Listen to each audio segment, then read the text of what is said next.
Quand j'étais petit, je rêvais d'être astronaute. J'ai envoyé une lettre à la NASA. J'avais mis un beau dessin, mais j'ai jamais eu de nouvelles. Aujourd'hui, un mec m'a appelé et il m'a dit « On a fait du rangement au bureau, on a retrouvé votre lettre. On vous attend à Cap Canaveral demain à 6:11 p.m. Vous allez recevoir un billet d'avion. » Et là, on sonne à la porte. C'était la poste qui me livrait le mail de mon billet d'avion. Bonjour. C'est le livreur.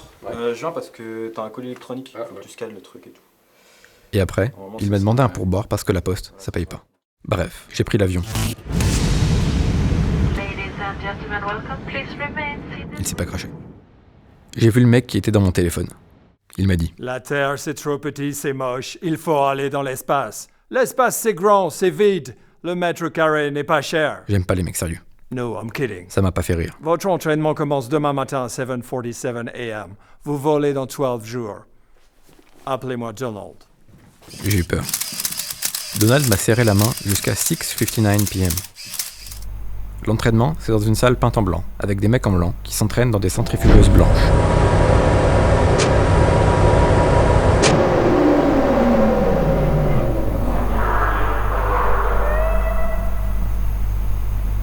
Et après, il dégueule. Moi aussi.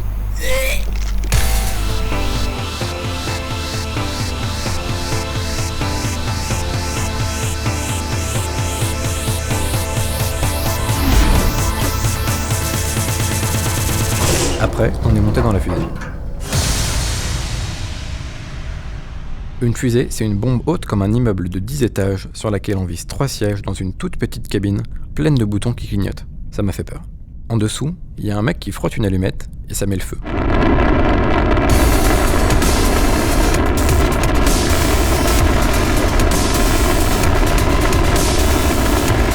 Il y a tellement de bruit que tu t'entends même pas pisser dans ton froc. Ça vibre comme dans un lave-linge en train d'essorer et t'as l'impression qu'un mammouth s'est endormi sur ton ventre, alors tu respires même plus. Non, pas un mammouth comme ça, un mammouth comme ça. Moi j'avais dessiné un mammouth comme ça. On ne peut pas trop dessiner. 8 minutes 26 après le décollage, tout s'arrête en même temps. Mon estomac m'a parlé. Il m'a dit « Hey, microgravité! Le festival de la gerbe est ouvert! Je préviens les intestins !» J'ai dégueulé. C'est le mal de l'espace. Pendant 3 jours. J'ai les oreilles dans le coton et mon estomac peut se balader où il veut dans mon corps. On est arrivé pile poil à l'ISS. Je sais pas comment ils font pour retrouver ces boîtes de conserve dans tout le vide intersidéral. C'est cool l'ISS. C'est grand à l'extérieur, petit à l'intérieur, il n'y a que des labos. Un labo, un autre labo, un labo, un labo. Il n'y a pas de haut, il n'y a pas de bas, mais il y a des caméras partout. À bord, 2 super-héros en blanc m'ont souhaité la bienvenue. Irina et Fanny Buchan. Elles parlent anglais, mais pas le même que moi. Irina, elle est russe, canon, intelligente. J'ai aucune chance. Et de toute façon, il y a des caméras partout. Fanny Buchan, elle est indienne. Elle m'a montré avec son doigt où elle habite. You see India just below and the Ganges River Delta?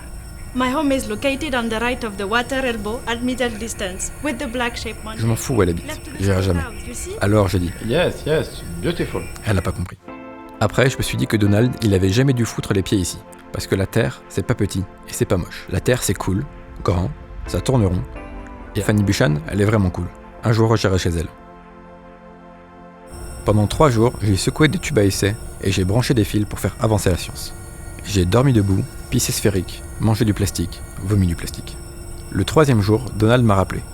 Il m'a dit « Ta mission est successful. Tu reprends la capsule dans 4h09 avec les déchets. La prochaine fois, tu pourras rester plus longtemps.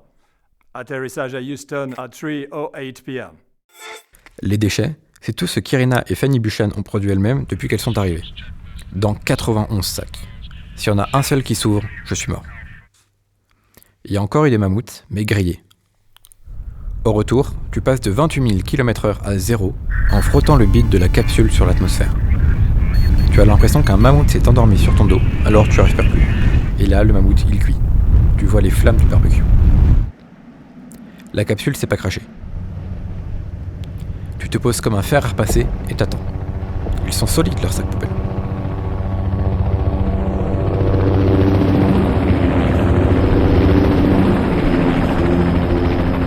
Quand la NASA ouvre la porte, ça sent comme quand mamie double une Porsche avec sa Twingo. Je suis rincé, pas une tonne, et j'ai des jambes en coton. mais c'est le plus beau jour de ma vie. J'ai regardé la plaine immense et je me suis dit, je pèse 1 tonne, mais au moins ici, je vais pas dégueuler. J'ai dégueulé. Après le mal de l'air, il y a le mal de terre. C'est quand tu reviens, pendant 3 jours. Bref, je suis allé dans l'espace.